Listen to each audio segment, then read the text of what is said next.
फूलमती ने चकित होकर कहा, क्या कहता है, मरी चुईया खिलाकर सबका धर्म बिगाड़ देता। कामता हंसकर बोला, क्या पुराने जमाने की बातें करती हो अम्मा, इन बातों से धर्म नहीं जाता। ये धर्मात्मा लोग जो पत्तल पर से उठ गए, इनमें कौन ऐसा है जो भेड़ बकरी का मांस ना खाता हो। तालाब के कछुए और घोंगे तक तो किसी से बचते नहीं, जरा से चूहिया में क्या रखा था। फूलमती को ऐसा प्रतीत हुआ कि अब प्रलय आने में बहुत देर नहीं है। जब पढ़े लिखे आदमियों के मन में ऐसे अधार्मिक भाव आने लगे तो फिर धर्म की भगवान ही रक्षा करें। वह अपना समूह लेकर चली गई। 2 महीने गुजर गए। रात का समय है। चारों भाई दिन के काम से छुट्टी पाकर कमरे में बैठे गपशप कर रहे हैं। बड़ी बहू भी षड्यंत्र में शरीक है। कुमुद के विवाह का प्रश्न छिड़ा हुआ है। कामतानाथ ने मसनद पर टेक लगाते हुए कहा, दादा की बात दादा के साथ गई। मुरारी पंडित विद्वान भी हैं और कुलीन भी होंगे, लेकिन जो आदमी अपनी विद्या और कुलीनता को रुपयों पर बेचे वह नीच है। ऐसे नीच आदमी के लड़के से हम कुमुद का विवाह सेंत में भी ना करेंगे। 5,000 दहेज तो दूर की बात है, उसे बता धता और किसी दूसरे वर्ग की तलाश करो। हमारे पास कुल 20,000 ही तो हैं।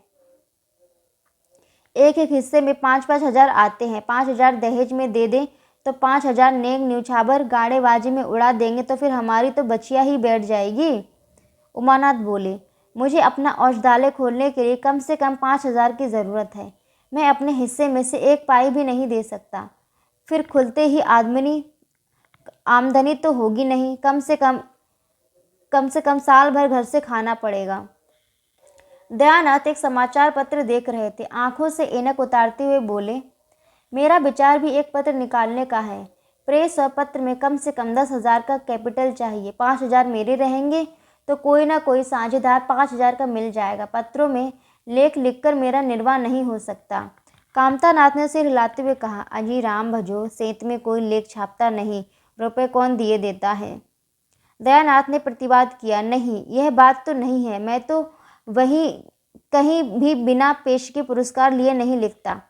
कामता ने जैसे अपने शब्द वापस लिए, तुम्हारी बात मैं नहीं कहता भाई, तुम तो थोड़ा बहुत मार लेते हो, लेकिन सबको तो नहीं मिलता। बड़ी बहू ने श्रद्धा भाव से कहा, कन्या भाग्यवान हो तो दरिद्र घर में सुखी रह सकती है, अभागी हो तो राजा के घर में भी रोएगी। यह सब नसीबों का खेल है। कामतानाथ ने स्त्री की ओर प्रशंसा भाव से देखा। फिर इसी साल हमें सीता का विवाह भी करना है।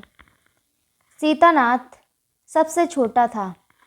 सिर झुकाए भाइयों की स्वार्थ भरी बातें सुनकर कुछ कहने के लिए उतावला हो रहा था। अपना नाम सुनते ही बोला, मेरे विवाह की आप लोग चिंता ना करें। मैं जब तक किसी धंधे में ना लग जाऊंगा विवाह का नाम भी ना लूँगा। और सच पूछिए तो मैं विवाह करना नहीं चाहता। देश को इस समय बालकों की ज़रूरत है, काम करने वालों की ज़रूरत है। मेरे हिस्से के रुपए आप कुमुद के विवाह में खर्च कर दें। सारी बातें तय हो जाने के बाद यह उचित होगा कि पंडित मुरारी लाल से संबंध जोड़ तोड़ लिया जाए। उमा ने तीव्र स्वर में कहा, 10,000 कहाँ से आएंगे।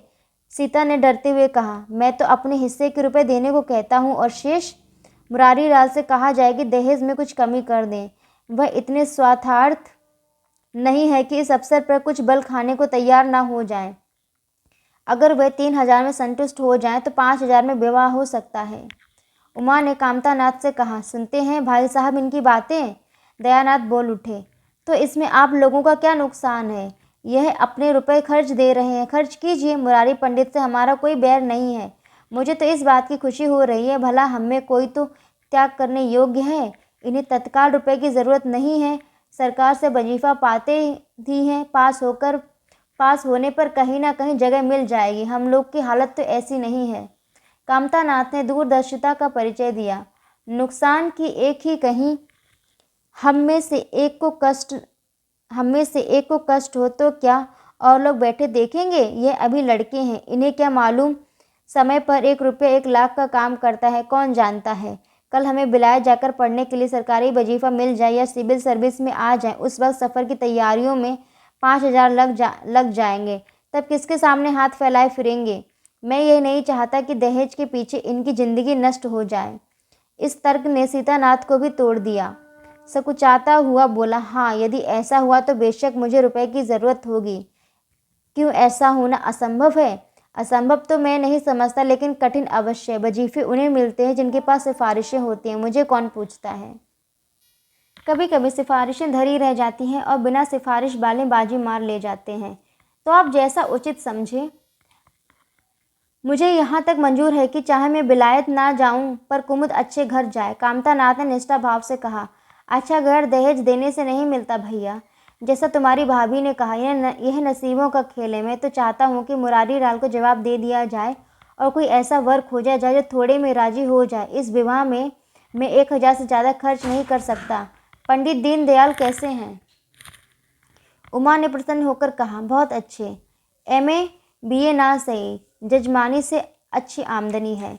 दयानाथ ने आपत्ति की। अम्मा से भी तो पूछ लेना चाहिए। कामतानाथ को इसकी कोई ज़रूरत ना महसूस है, बोले।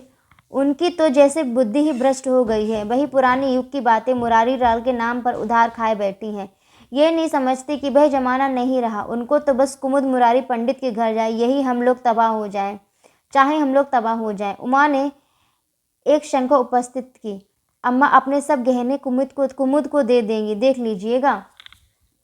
कामतानाथ का स्वार्थ नीति से विद्रोह ना कर सका, बोले। गहनों पर उनका पूरा अधिकार है, ये उनका स्त्री धन है, जिसे चाहे दे सकती हैं। उमा ने कहा, स्त्री धन है तो क्या वह उसे लुटा देंगी? आखिर वह भी तो दादा की ही कमाई है, किसी की कमाई हो, स्त्री धन पर उनका अधिकार है। ये कानूनी गोरख धंधे हैं। 20,000 में तो 4 हिस्सेदार हूँ। 10,000 के गहने अम्मा के पास रह जाएं, देख लेना। इन्हीं के बल पर वह कुमुद का विवाह मुरारी पंडित के घर करेगी। उमानाथ इतनी बड़ी रकम को इतनी आसानी से नहीं छोड़ सकता। वह कपट नीति में कुशल है। कोई कौशल रचकर माता के सारे गहने ले लेगा। उस वक्त तक कुमुद के विवाह की चर्चा करके फूलमती को भड़काना उचित नहीं। कामतानाथ ने सिर हिलाकर कहा, भाई मैं इन चालों को पसंद नहीं करता। उमानाथ ने खिसियाकर कहा, गहने 10,000 से कम के न होंगे। कामतानाथ अविचलित स्वर में बोला, कितने ही के हों, मैं अनीति में हाथ नहीं डालता। तो आप अलग बैठिए। हाँ, बीच में भांजी ना मरिएगा। मैं अलग रहूँगा। और तुम सीता? मैं भी अलग रहूँगा। लेकिन जब दयानाथ से यही प्रश्न किया गया तो वह उमानाथ के सहयोग करने को तैयार हो गया। 10,000 में 2,500 तो उसके होंगे ही। इतनी बड़ी रकम के लिए यदि कुछ कौशल भी करना पड़े तो क्षम्य है। फूलमती रात को भोजन करके लेटी थी कि उमा और दया उसके पास जाकर बैठ गए। दोनों ऐसा मुंह बनाए हुए थे मानो कोई भारी विपत्ति आ पड़ी है। फूलमती ने संशय होकर पूछा, तुम दोनों घबराए हुए मालूम होते हो। उमा ने सिर खुजलाते हुए कहा, समाचार पत्रों में लेख लिखना बड़े जोखिम का काम है अम्मा। कितना ही बचकर लिखो, लेकिन कहीं ना कहीं पकड़ हो ही जाती है। दयानाथ ने एक लेख लिखा था, उस पर 5,000 की जमानत मांगी गई है। अगर कल तक जमानत ना कर दी गई तो गिरफ्तार हो जाएंगे और 10 साल की सज़ा ठुक जाएगी। फूलमती ने सिर पीट कर कहा, तो ऐसी बातें क्यों लिखते हो बेटा? जानते नहीं हो आजकल हमारे अधीन आए हुए हैं, जमानत किसी तरह टल नहीं सकती। दयानाथ ने अपराधी भाव से उत्तर दिया, मैंने तो अम्मा ऐसी कोई बात नहीं लिखी थी, लेकिन किस्मत को क्या जानूं। हाकिम जिला कितना कड़ा है कि ज़रा भी रियायत नहीं करता। मैंने जितनी दौड़ धूप हो सकती थी वह सब कर ली। तो तुमने कामता से रुपए का प्रबंध करने को नहीं कहा? उमा ने मुंह बनाया। उनका स्वभाव तो आप जानती हो अम्मा, उन्हें रुपए प्राणों से प्यारे हैं। उन्हें चाहे काला पानी हो जाए वह एक पाई ना देंगे। दयानाथ ने समर्थन किया, मैंने तो उनसे इसका जिक्र ही नहीं किया।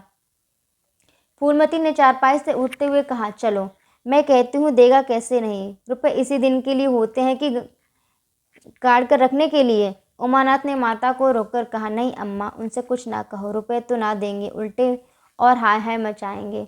उनको अपनी नौकरी की खैरियत मनानी है। उन्हें घर में रहने भी ना दो, इन्हें घर में रहने भी ना देंगे। अफसरों में जाकर खबर दे दें तो आश्चर्य नहीं। फूलमती ने लाचार होकर कहा, तो फिर जमानत का क्या प्रबंध करोगे? मेरे पास तो कुछ नहीं है। हाँ, मेरे गहने हैं, इन्हें ले जाओ, कहीं गिरो रखकर जमानत दे दो और आज से कान पकड़ो कि किसी पत्र में एक शब्द भी ना लिखोगे। दयानाथ कानों पर हाथ रखकर बोला, यह तो नहीं हो सकता अम्मा कि तुम्हारे जेवर लेकर मैं अपनी जान बचाऊं। 10-5 साल की कैद ही तो होगी, झेल लूँगा।